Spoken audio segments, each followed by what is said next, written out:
Hello everyone. आज के इस वीडियो लेक्चर में हम डिस्कस करेंगे जेवलॉन्स की डायग्राम। तो पिछले वीडियो में हमने बात करी थी एमिशन स्पेक्ट्रा। तब हमने देखा था कि कोई भी हमारे पास में मॉलिक्यूल होता है, सपोज ये हमारे पास में मॉलिक्यूल है, तो ये क्या करता है, लाइट को एब्जॉर्ब करता है, ठीक है, और एक्साइटेड स्टेट में चला जाता है। तो ये एक्साइटेड स्टेट में जाने के बाद मॉलिक्यूल क्या करता है, एब्जॉर्ब की हुई लाइट को रीमिट करता है। तो इससे जो हमको स्पेक्ट्रा ऑब्टेन होता है उसको हमने कहा था एमिशन स्पेक्ट्रा। यहाँ पे हमारे पास में दो प्रोसेस हो सकती है। तो ये जब मॉलिक्यूल हमारे पास में एक्साइटेड स्टेट के अंदर आ जाता है, या तो ये क्या कर सकता है कि इस एनर्जी का यूज़ करके प्रोडक्ट बना दे, या फिर क्या कर सकता है, ये जो एब्जॉर्ब की गई जो इसकी रेडिएशन है उसको वापस रीएमिट कर दें। तो ये रीएमिट करता है तब हमारे पास में कौन कौन सी प्रोसेस हमको देखने को मिलती है, वो हम स्टडी करते हैं हेल्प ऑफ जेवलॉन्स डायग्राम। तो जेवलॉन्स डायग्राम को क्या बताएगा कि जब हमारे पास में कोई मॉलिक्यूल एनर्जी या फिर हम कह सकते हैं लाइट को ऑब्जर्व करता है, उसके बाद जब वो एक्साइटेड स्टेट के अंदर जाता है, तो वापस जब इसका क्या होता है, डिकम्पोजिशन होता है, या फिर वापस जब ये ग्राउंड स्टेट के अंदर आता है, तो वो जो उसने ऑब्जर्व की एनर्जी या फिर लाइट उसका क्या होता है, तो वो हमको क्या बताता है, जेवलॉन्स की डायग्राम बताता है। ठीक है। तो ये जो हमारे पास में प्रोसेस होती है, इसके अंदर भी हमको बहुत सारी प्रोसेस देखने को मिलती है। तो जेवलॉन्स की डायग्राम के अंदर हम रेडिएटिव प्रोसेस भी देखते हैं और नॉन रेडिएटिव प्रोसेसेस भी देखते हैं, ठीक है, जिनको हम क्या कहते हैं, मोलिकुलर ट्रांजिशन कहते हैं। तो बेसिकली यहाँ पे हमारे पास में क्या होता है कि जब मोलिक्यूल एब्जॉर्ब करता है फोटोन एनर्जी, ये एक्साइटेड हो जाता है, and when it comes back to ground state, there are so many processes and transition which can be explain by Jablonski's की डायग्राम। तो इसमें बेसिकली हमको यही बताया कि कोई मोलिक्यूल अगर फोटोन को एब्जॉर्ब करता है या फिर लाइट एनर्जी को एब्जॉर्ब करता है तो वो एक्साइटेड हो जाता है, और जब वो वापस अपनी ग्राउंड स्टेट के अंदर आता है तो जब वो ऑब्जर्व की हुई एनर्जी है उसको रीमिट करता है, तो वहाँ पे हमको बहुत सारे प्रोसेस देखने को मिलते हैं। वहाँ पे हमको रेडिएटिव प्रोसेस देखने को मिलता है, वहाँ पे हमको नॉन रेडिएटिव प्रोसेस देखने को मिलता है। तो अगर हम उसका ग्राफिकली स्टडी करते हैं और उन प्रोसेस में हमको क्या क्या देखने को मिलता है, कौन कौन सी प्रोसेस होती है, तो उसको हम जेवलॉन्स की डायग्राम से रिप्रेजेंट कर सकते हैं। तो हम देखते हैं जेवलॉन्स की डायग्राम क्या होता है और उसको समझ लेते हैं, उसके बाद हम इसको एक्सप्लेन करेंगे। तो यहाँ पे हमारे पास में क्या है, ये ग्राउंड स्टेट है और ये सिंगलेट स्टेट है, ठीक है, और ये जो है एक्साइटेड सिंगलेट स्टेट है और ये भी एक्साइटेड सिंगलेट स्टेट है। तो इसको अभी हमने सिंगलेट क्यों कहा है ये अब आगे हम बात करने वाले हैं, क्योंकि क्या होता है कि जब हमारे पास में मॉलिक्यूल ग्राउंड स्टेट में होता है तब उसके जो इलेक्ट्रॉन्स होते हैं वो पेयर्ड होते हैं, तो इसकी जो हमारे पास में स्टेट आएगी, यानी कि स्पिन मल्टीप्लिसिटी आएगी 2s+1 की वैल्यू, वो क्या आएगी, जब सारे इलेक्ट्रॉन पेयर्ड होंगे तो एस की वैल्यू क्या होती है, जीरो होती है। तो ऐसी कंडीशन में हमारे पास में क्या होगा, 2s+1 की वैल्यू क्या आ जाएगी, 1 आ जाएगी, यानी कि हमको सिंगलेट स्टेट देखने को मिलेगी। तो हमारे पास में दो टाइप की कंडीशन हो सकती है, या तो हमारे पास में क्या हो, मॉलिक्यूल जब लाइट को ऑब्जर्व करे तो उसकी जो इलेक्ट्रॉनिक स्ट्रक्चर है वो क्या हो जाए, चेंज हो जाए, यानी कि जब हमारे पास में सारे इलेक्ट्रॉन यहाँ पे पेयर्ड थे तो एक्साइटेड स्टेट में जाने के बाद उसके इलेक्ट्रॉन जो हो जाए पैरेलली या फिर एंटी पैरेलली अरेंज हो जाए, ठीक है। तो यहाँ पे क्या होता है, अगर दो इलेक्ट्रॉन ऐसे अरेंज होते हैं यानी कि एक दूसरे के एंटी पैरेलल अरेंज होते हैं, तो ऐसी कंडीशन में तो हमको क्या मिलता है, स्पिन जो होती है जीरो हो जाती है, इसलिए जो स्पिन मल्टीप्लिसिटी होती है वो 1 हो जाती है। लेकिन अगर वो दोनों एक दूसरे के पैरेलल अरेंज हो, तो ऐसी कंडीशन में दोनों की स्पिन हाफ प्लस हाफ जो हो जाएगी एड अप हो जाएगी, और एड अप होने के बाद वो क्या हो जाएगी, 1 हो जाएगी। तो 2s+1 की वैल्यू क्या आ जाती है, यहाँ से हमारे पास में 3 आ जाती है। तो इन दिस कंडीशन हमको ट्रिपलेट स्टेट देखने को मिलती है। तो यही चीज़ हमारे पास में यहाँ पे हुई है। अगर हमारे पास मोलिक्यूल है वो ग्राउंड एनर्जी स्टेट के अंदर है या फिर ग्राउंड स्टेट के अंदर है, तो ऐसी कंडीशन में उसके इलेक्ट्रॉन पेयर्ड होंगे, और यहाँ पे जो हमारे पास में स्पिन मल्टीप्लिसिटी होगी वो क्या होगी, सिंगलेट होगी। लेकिन जब हम बात करते हैं वो जो एनर्जी एब्जॉर्ब करके उसके जो इलेक्ट्रॉनिक स्ट्रक्चर होती है वो चेंज हो जाती है, यानी कि जो उसके इलेक्ट्रॉन होते हैं वो एक दूसरे के पैरेलल अरेंज हो जाते हैं, तो ऐसी कंडीशन में जिसकी स्पिन मल्टीप्लिसिटी होती है वो क्या हो जाती है, ट्रिपलेट हो जाती है। तो हम जानते हैं कि ट्रिपलेट स्टेट जो होती है वो सिंगलेट स्टेट से ज़्यादा स्टेबल होती है, क्योंकि हमने यहाँ पे जब इनऑर्गेनिक केमिस्ट्री में जब हम पढ़ते हैं तो वहाँ पे हम देखते हैं कि हमारे पास में क्या होते हैं, वहाँ पे हमारे पास में क्या होती है, इलेक्ट्रॉनिक स्टेट्स होती है। तो वहाँ पे हमने टर्म सिंबल निकालना जब दिखा था तब हमने देखा था हुंस रूल। तो हुंस रूल हमको बताता है कि जिसकी स्पिन मल्टीप्लिसिटी ज़्यादा होगी वो स्टेट क्या होगी, ग्राउंड स्टेट होगी, यानी कि उसकी एनर्जी क्या होगी, कम होगी। तो इसलिए जो ट्रिपलेट स्टेट होती है उसकी जो एनर्जी होती है कम होती है as compare to singlet state. इसलिए यहाँ पे हमने एनर्जी लेवल डायग्राम में इसकी एनर्जी जो है सिंगलेट स्टेट से कम रखी है। इसी तरह से हमारे पास में और भी ट्रिपलेट स्टेट हो सकती है जिनकी energy as compare to this state ज़्यादा हो सकती है। तो इस तरह से हमारे पास में और भी क्या हो सकती है, सिंगलेट स्टेट भी हो सकती है। तो यहाँ पे हमने उनको क्या कर रखा है, ड्रॉ कर रखा है। यहाँ पे हमारे पास में क्या एनर्जी है, ऊपर की तरफ हमारे पास में एनर्जी इंक्रीज़ कर रही है। तो यहाँ पे हमारे पास में हमको क्या क्या देखने को मिल सकता है, यहाँ से जो मोलिक्यूल है वो कहाँ चला जाए, या तो सिंगलेट एक्साइटेड स्टेट के अंदर चला जाए, वो भी सिंगलेट फर्स्ट एक्साइटेड स्टेट के अंदर चला जाए, या फिर मोलिक्यूल कहाँ जाए, ग्राउंड स्टेट से सिंगलेट सेकंड एक्साइटेड स्टेट के अंदर चला जाए, या फिर थर्ड एक्साइटेड स्टेट के अंदर चला जाए। या तो यहाँ पे हमको चला गया, अब यहाँ से हमारे पास मोलिक्यूल कहाँ जा सकता है, तो या तो क्या कर सकता है, सिंगलेट एक्साइटेड स्टेट से वापस क्या आ जाए, सिंगलेट एक्साइटेड स्टेट के अंदर आ जाए, यानी कि जो अपर सिंगलेट एक्साइटेड स्टेट थी उससे लोअर सिंगलेट एक्साइटेड स्टेट के अंदर आ जाए। ठीक है, इसको हम कहते हैं आईसी, यानी कि इंटरनल कन्वर्जन। ठीक है। इंटरनल कन्वर्जन क्या होता है, सेम अंदर रहता है, मतलब कि यहाँ पे भी सिंगलेट स्टेट है, यहाँ पे भी सिंगलेट स्टेट है, यानी कि सेम स्टेट के अंदर क्या करता है, ट्रांजिशन करता है। तो यहाँ ये सारे ट्रांजिशन को हम क्या कहते हैं, इंटरनल कन्वर्जन कहते हैं। या फिर क्या हो सकता है, S2 से S1 में आ जाए, इसको भी हम इंटरनल कन्वर्जन कहते हैं। लेकिन जब S1 से S0 के अंदर आता है, यानी कि सिंगलेट फर्स्ट एक्साइटेड स्टेट से सिंगलेट ग्राउंड स्टेट के अंदर आता है, तो उसको हम कहते हैं फ्लोरोसेंस। ठीक है। फ्लोरोसेंस क्यों कहा है और फॉस्फोरेंस की सेंस क्यों कहा है, क्योंकि फ्लोरोसेंस के अंदर क्या होता है कि जो हमारे पास में यहाँ पे जो टाइम होगा, मतलब ऊपर से जो अपर जो फर्स्ट एक्साइटेड स्टेट है, फर्स्ट सिंगलेट एक्साइटेड स्टेट है, वहाँ से ग्राउंड स्टेट में आएगा, तो इसका जो टाइम पीरियड होगा वो बहुत कम होता है एज़ कम्पेयर टू फोस्फोरेसेंस। ठीक है। तो इसको हम क्या कहते हैं, फ्लोरोसेंस कहते हैं। अब यहाँ पे क्या हो सकता है कि यहाँ से ये जो हमारे पास में मॉलिक्यूल है या फिर जो है एक्साइटेड जो मॉलिक्यूल है वो क्या हो सकता है, यहाँ से हमारे पास में जा सकता है ट्रिपलेट स्टेट के अंदर, यानी कि सिंगलेट एक्साइटेड स्टेट से ये ट्रिपलेट एक्साइटेड स्टेट में चला गया। तो इस कंडीशन में इसने क्या किया है कि स्पिन स्टेट को चेंज कर लिया है। ठीक है।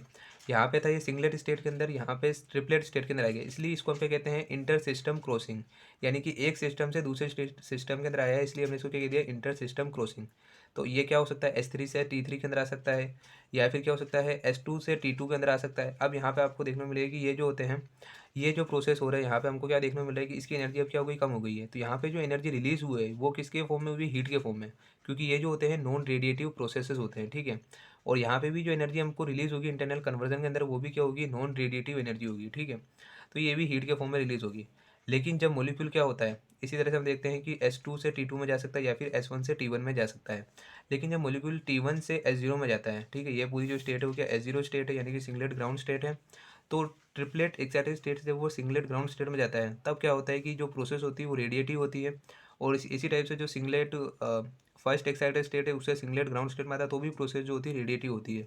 तो इन दोनों चीज़ में जो हमको दिखती है प्रोसेस, दोनों जो प्रोसेस होती है ये हमको रेडिएटिव देखने को मिलती है। ठीक है। तो ये जो होता है T1 से S0 के अंदर ट्रांजिशन, उसको हम कहते हैं फॉस्फोरेसेंस, और ये भी क्या होता है, रेडिएटिव होता है। तो ये चीज़ हमको पता होनी चाहिए। तो ये चीज़ जो होती है एक हमको एक्सप्लेन करनी होती है किसके अंदर, जेवलॉन्स के डायग्राम के अंदर। तो यहाँ पे हमको देखने को मिलता है कि ये क्या है, ये ट्रिपलेट स्टेट है, और ट्रांजिशन कहाँ पे हो रहा है, सिंगलेट स्टेट के अंदर होता है। हम जानते हैं कि जो ट्रिपलेट से सिंगलेट ये जो होता है फॉरबिडन ट्रांजिशन होता है। ठीक है। ये स्पिन जो सिलेक्शन रूल होता है उसको फॉलो नहीं करता है। तो इसलिए जो इसमें जो हमको ट्रांजिशन देखने को मिलता है उसके अंदर जो टाइम होता है हमको ज़्यादा देखने को मिलता है। ठीक है। ये वाले ट्रांजिशन देखने के लिए हमको ज़्यादा टाइम लगता है। तो ये चीज़ हमको एक्सप्लेन करनी होती है। तो फर्स्ट चीज़ हम देखते हैं कि in the ground state of molecule the electrons are paired. Thus, the spin multiplicity 2s plus 1 is singlet, which is represented by as 0 in Jablonski diagram. When a molecule absorbs photons, one of the paired electrons goes to higher energy level and spin orientation of the two single electrons may be either parallel or anti-parallel, जो कि हमने discuss किया था। अगर parallel होती है तो हमारे पास में जो स्पिन मल्टीप्लिसिटी होती है वो ट्रिपलेट होती है। ठीक है। जब हमारे पास में क्या होती है, एंटी पैरेलल अगर होती है तो हमको देखने को मिलती है सिंगलेट। ठीक है। तो ये हमने देख लिया था कि अगर पैरेलल होगी तो ट्रिपलेट स्पिन मल्टीप्लिसिटी देखने को मिलेगी, और अगर एंटी पैरेलल होगी तो हमको सिंगलेट स्पिन मल्टीप्लिसिटी देखने को मिलेगी। अब इसके बाद जितने भी हमारे पास में इलेक्ट्रॉन ट्रांजिशन देखने को मिलते हैं वो हमको देखने को मिलते हैं सिंगलेट ग्राउंड स्टेट से सिंगलेट एक्साइटेड स्टेट के अंदर बाय अब्जॉर्प्शन ऑफ फोटोन, यानी कि जब लाइट एनर्जी को अब्जॉर्व करता है तो मैक्सिमम ट्रांजिशन हमको कौन से देखने को मिलेंगे, सिंगलेट ग्राउंड स्टेट से सिंगलेट एक्साइटेड स्टेट के अंदर, क्योंकि ये जो होती है स्पिन अलाउड होती है, इसलिए ये वाले ट्रांजिशन को ज़्यादा देखने को मिलते हैं। A singlet excited state has a higher energy than the corresponding triplet excited state। ये हम जानते हैं क्यों, क्योंकि हुन्स रूल क्या कहता है, हमने जब टर्म सिम्बल की बात करी तो हमने देखा था कि हुन्स रूल ये बताता है कि जो हमारे पास में ट्रिपलेट स्टेट होती है उसकी एनर्जी जो होती है as compare to singlet state ज़्यादा कम होती है, इसलिए ज़्यादा स्टेबल होता है। ठीक है। तो when a molecule absorb photon then it become activated, तो इसने क्या किया, फोटोन को अब्जॉर्व किया है तो इसको हम क्या कहेंगे, एक्टिवेटेड मॉलिक्यूल। ठीक है। या फिर एक्साइटेड मॉलिक्यूल कहते हैं। The activated molecule return to the ground state by emission of energy by two processes. First process हो सकती है हमारे पास में रेडिएटिव प्रोसेस, सेकंड प्रोसेस हो सकती है हमारे पास में नॉन रेडिएटिव प्रोसेस। तो नॉन रेडिएटिव के अंदर मैं बात करी थी कि ये इन द फॉर्म ऑफ हीट क्या करता है, एनर्जी को रिलीज कर देता है। तो अब हम बात करते हैं नॉन रेडिएटिव डीके या फिर नॉन रेडिएटिव ट्रांजिशन की। तो ये हमारे पास दो टाइप के होते हैं, इंटर सिस्टम क्रॉसिंग और internal conversion. These transitions do not involve emission of any radiation and therefore they are called as non-radiative transition। इनमें हमारे पास में किसी भी प्रकार की जो होती है विकिरण या फिर रेडिएशन का जो होता है हमको एमिशन नहीं देखने को मिलता है, इसलिए हम क्या कहते हैं, नॉन रेडिएटिव, यानी कि रेडिएशन नहीं निकल रही है। In these transition the activated molecule return from the higher state to the first excited state. The energy of the activated molecule is emitted in the form of heat. तो इनके अंदर जो हमारे पास में ट्रांजिशन होते हैं तो जो एनर्जी रिलीज होती है वो in the form of heat देखने को मिलती है। ठीक है। There are mainly two non radiative transition shown in the figure. तो दो टाइप के हमारे पास में नॉन रेडिएटिव ट्रांजिशन हमको देखने को मिलते हैं। फर्स्ट होता है इंटरनल कन्वर्जन जिसको हम आईसी कहते हैं शॉर्ट फॉर्म में, और सेकंड होता है इंटर सिस्टम क्रॉसिंग जिसे हम आईएससी कहते हैं। तो सबसे पहले देखते हैं इंटरनल कन्वर्जन। तो इंटरनल कन्वर्जन क्या होता है? If the non radiative transition occur in such a way that the spin multiplicity does not change then the process is called IC. तो अगर हमारे पास में क्या होता है कि अगर ट्रांजिशन हो रहा है और स्पिन मल्टीप्लिसिटी चेंज नहीं हो रही है तो उसको हम क्या कहेंगे? Internal conversion. जैसे S3 से S2, S2 से S1 या फिर T3 से T2, इसमें भी क्या हो रही है? ट्रिपलेट स्पिन स्टेट रह रही है, चेंज नहीं हो रही है। तो ये सब जो होते हैं इंटरनल कन्वर्जन के एग्जांपल होते हैं।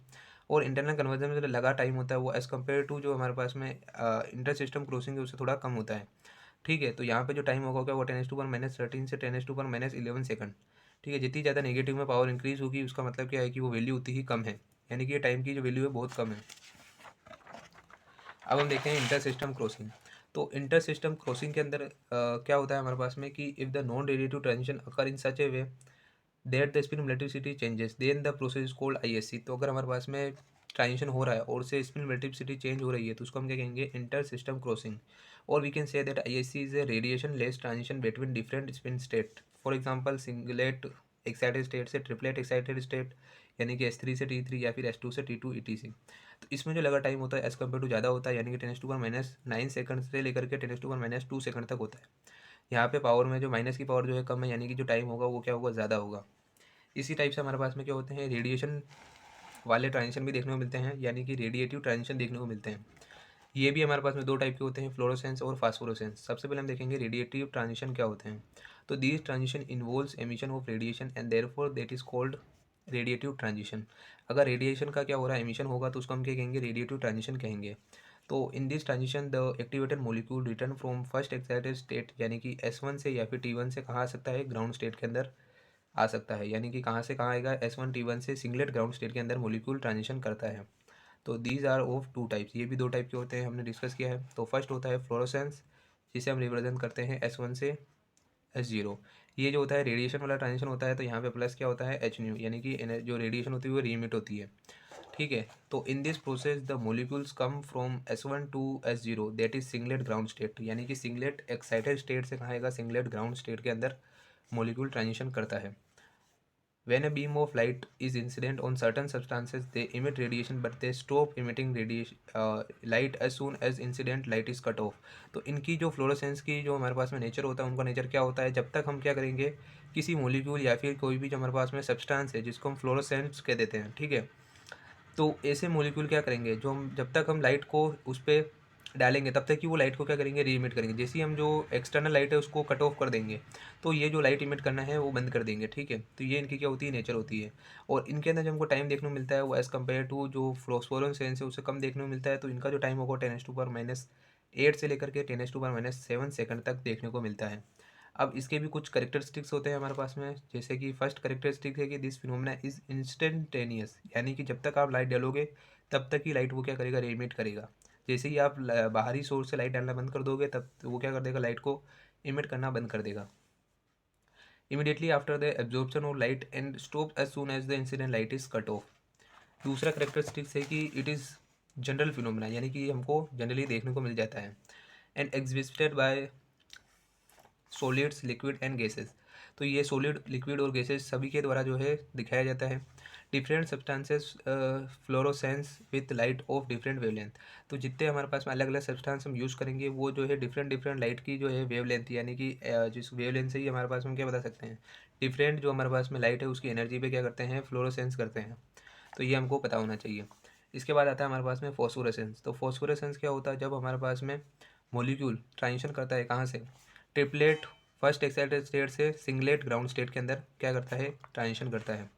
तो इसको हम किस तरह से डिफाइन कर सकते हैं? In this process the molecular transition take place from T1 to S0। This is slow process and time taken is around 10⁻⁻4 to 150 second. ठीक है, ये क्या होती है? स्लो प्रोसेस होती है। क्यों होती है ये हमने डिस्कस कर लिया है, क्योंकि अकॉर्डिंग टू हमारे पास में सिलेक्शन रूल, जो हमारे पास में ट्रांजिशन होते हैं वो कौन से अलाउड होते हैं? जिसमें स्पिन जो स्टेट होती है डेल एस जो होती है वो चेंज नहीं हो, मतलब कि ये क्या होती है? जीरो होती है, यानी कि चेंज नहीं होती है। यानी कि सिंगलेट से सिंगलेट या फिर ट्रिपलेट से ट्रिपलेट वाले अलाउड होते हैं, क्योंकि ये जो होता है एक फोरबिडन ट्रांजिशन है, इसलिए जो इसमें टाइम लगेगा वो ज़्यादा लगेगा। तो in this process substances emit light continuously even after the incident light is cut of. तो इसके अंदर जो हमारे पास में जो लाइट रीमिट होती है वो जो होती है धीरे धीरे होती है। तो इन दिस कंडीशन में अगर हम एक्सटर्नल सोर्स को कट ऑफ भी कर देते हैं तो भी हमको जो रेडिएशन का एमिशन होता है देखने को मिलता है। अब इसके क्या करेक्टरिस्टिक्स होते हैं, तो life time of phosphorescence is much longer than fluorescence. Phosphorescence का लाइफ टाइम जो होता है फ्लोरोसेंस की कंपैरिजन में ज़्यादा होता है, और ये जो फिनोमिना होता है ये सॉलिड्स के द्वारा ही शो किया जाता है, जबकि जो फ्लोरोसेंस होता है वो सॉलिड, लिक्विड और गैसेस तीनों के द्वारा जो होता है शो किया जाता है, लेकिन फॉस्फोरोसेंस केवल सॉलिड के द्वारा ही शो किया जाता है। और एक और करेक्टरिस्टिक इसका ये हो सकता है कि ये जो होता है क्या होता है, फोरबिडन ट्रांजिशन होता है, ठीक है। और यहाँ पे भी हमारे पास में क्या होगा, S0 में आएगा प्लस साथ में हमारे पास में रेडिएशन इमिट होगी। तो इस तरह से जो होता है ये हमारे पास में जेबलोन्स की डायग्राम होता है, जिसके द्वारा हम क्या रिप्रेजेंट कर सकते हैं जो एक्साइटेड मॉलिक्यूल होता है उसका क्या फेट होगा, यानी कि वो किस तरह से वापस डिसोसिएट होकर ग्राउंड स्टेट के अंदर आता है, कौन कौन से प्रोसेसेस होंगे, यानी कि रेडिएटिव प्रोसेस है, नॉन रेडिएटिव प्रोसेसेस। तो ये सब कैसे कैसे कैसे देखने को मिलते हैं, ये जो हमको जेबलोन्स की डायग्राम होता है बताता है। तो आई होप कि आपको ये वीडियो हेल्पफुल लगा होगा, तो वीडियो को लाइक करके हमारे चैनल को सब्सक्राइब करें। Thanks for watching.